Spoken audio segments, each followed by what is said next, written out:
Hi, I'm Mark Abel with Salus Secure Environments. I'm here with Chris Coleman with RedFive, and we're going to talk about security. So Chris, thanks for being here with us today, and why don't you tell us about RedFive and who you guys are and what you guys do. Thanks, Mark. So RedFive is a security company that focuses on high net worth families and corporations. We've been in business about 15 years.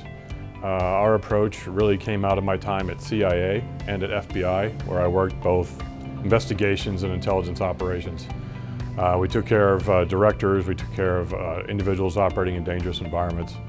And all those experiences led me into the private sector eventually to take care of private families and corporations. And we take care of individuals' privacy, we take care of individual security, and then we help them rebound from adversity by teaching them how to be more resilient. Very cool. Some of the things we've worked on with you guys before has been risk assessments for our clients. And walk us through, for people that don't know, kind of what a typical risk assessment looks like for what you guys do.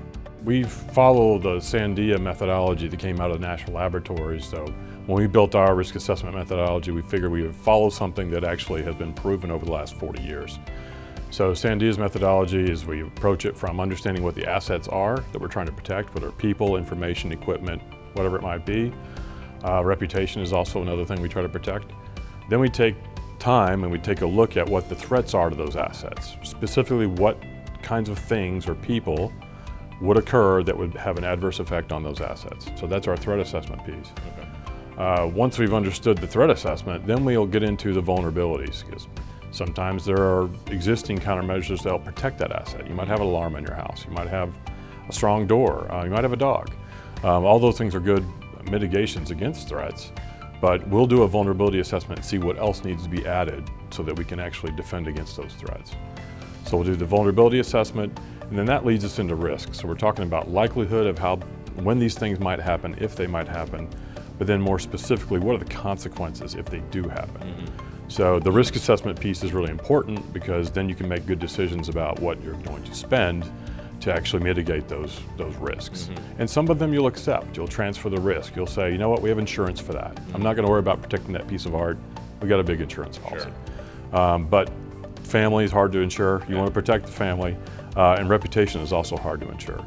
So we really spend our time on the asset register, understanding what it is, understanding the threats, checking the vulnerabilities, and then making sure we've actually reduced your risk. Okay.